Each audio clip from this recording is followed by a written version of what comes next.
এই যে বাংলাদেশি বধু দাদা, সারা বিশ্বে তো তৃতীয় যুদ্ধ শুরু হয়ে গেল, আর শালা আপনারা কোনো অস্ত্র মস্ত্র কিছু কিনছিলেন না, নাকি তিল দিয়ে ঘুমাচ্ছেন?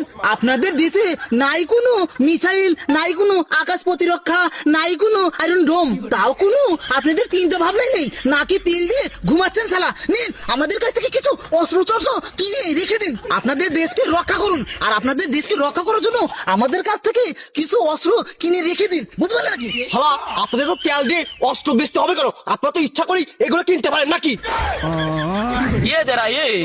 দেশ আমার, চিন্তা ভাবনা থাকলি পারে আমার থাকবি, তোর এত চিন্তা কিসের?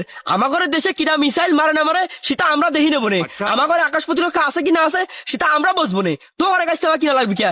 আমরা যদি কিনিও তাহলে তোর ঘরের কাছ থেকে কিনবো না। আমরা তোর ঘরের কাছ থেকে গোবর খাওয়া মিসাইল কিনবো কে রে? গোবর খাওয়া আকাশ প্রতিরক্ষা কিনবো কে? আমরা কিনলি ভালো জায়গা থেকে কিনবো নে, বুঝছিস?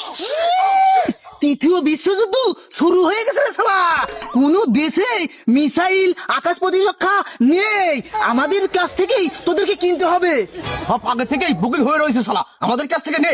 সবাই আমাদের পায়ে ধরে আকাশ প্রতিরক্ষা আর মিসাইল নিচ্ছে, আর তোদের আমরা সিধে সিধে দিচ্ছি, তবু তোরা আমাদের কাছ থেকে নিচ্ছিস না। হেই, চুপ থাক, এত বেশি কথা কইস কে? তোরা কি জানিস নাকি আমার ঘরে আছে না নাই? আমার ঘরে অস্ত্র তোর কাছে কিনা লাগবি কে? আমার ঘরে সবচাইতে বড় অস্ত্র হচ্ছে চেতনা। আমার ঘরে যে চেতনা আছে এগুলি দিয়ে তো তোরে বাসা দিবি পারি আমরা। তোরা আবার বড় বড় কথা কইস। শালা পেয়েছি 70 বছর আগেকার এক চেতনা, ওটা ফুরিয়ে গেলে পরে আর কি বেঁচে খাবি তোরা শালা? শালা তার চেয়ে ভালো হয় আমাদের মিসাইল, এই যে আকাশ প্রতিরক্ষা আছে, কি সুন্দর ফাঁকা ফাঁকা রয়েছে, তোরা সুন্দর করে দেখে দেখে পুকুট করে মেরে দিতে পারবি, বুঝতে পারলি নাকি? তোর এই পচা মিসাইল আমি কিনবি চাচ্ছি নি রে ভাই। তোর এই মিসাইল আর আকাশ প্রতিরক্ষা আয়রন ডোম নাকি ইনি তুই চলি যা। আমার ঘরে বড় আয়রন ডোম হচ্ছে সাদাবাজ সহ সভাপতি। এটা মিসাইল মারি গেলি তোর সাদা দেয়া লাগবে কয়েক জায়গা, এত সস্তা না বাংলাদেশ দখল করা। আর যদি মিসাইল মারিস ও অসুবিধা নাই, আমরা না মিসাইল খায় মরি যাবো না, তাই কি হবে নি? আমরা তো ভয় পাইনি। তুই বাঙালির চিনিস, বাঙালিরা মিসাইলের ধ্বংস অবশেষ যায় ভিডিও করে। বাঙালিরা ওই মিসাইল আসলি ভার ওই মিসাইল পুকুত করে ধরে নিয়ে আসি, দেখবিনি এটা লোহা দি বানানি না তামা দি বানানি, আবার পানি দি ওই আগুন টাগুন নিভে দিবি। আমরা বাঙালিরা হলো সেই জাত, আমার ঘরের শক্তি সম্পর্কে তোর কোনো ধারণাই নাই। সুতরাং আমার কাছে মিসাইল তোরা এত সহজে বেশি পারবি না, কারণ আমরা নিজেরাই সবচেয়ে বড় শক্তিশালী, বুঝছিস? আসলে দাদা ওই অত কথা বাদ দিয়ে আমাদের কাছ থেকে মিসাইল গুলো নিন, এখন আর ওই আগের যুগ নেই, এখন অস্ত্রই হচ্ছে সব শক্তিশালী, কবর খেয়ে হলেও অস্ত্রগুলো বানাতে হবে, বুঝতে পারলেন নাকি? দেশ রক্ষার জন্য হলেও দাদা অস্ত্র কিনতে হবে, অস্ত্রর কোনো বিকল্প নেই। আর আপনাদের পিছন যদি বাঁচাতে চান তাহলে আমাদের কাছ থেকে অস্ত্রগুলো কিনিন, বুঝতে পারলেন নাকি?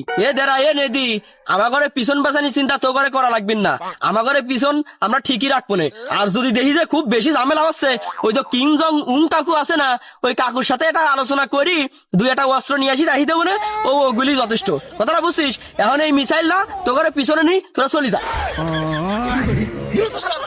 আপনাকে আগে মনে করেছিলাম এসব মিসাইল মিসাইল ব্যস্ত হবে না, আমাদের মিসাইল আমাদের দেশেই রেখে দিই। এই শালা শুধু বেশি বলে শালা।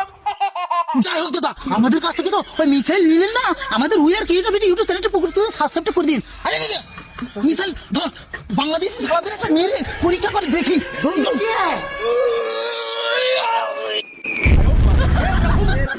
ফকাম পেলে তো হয়ে গেল, বাংলাদেশে পুকুর করে মারতে গিয়ে ওই আমাদের পিছনেই ফকাট করে ফিরে গেল।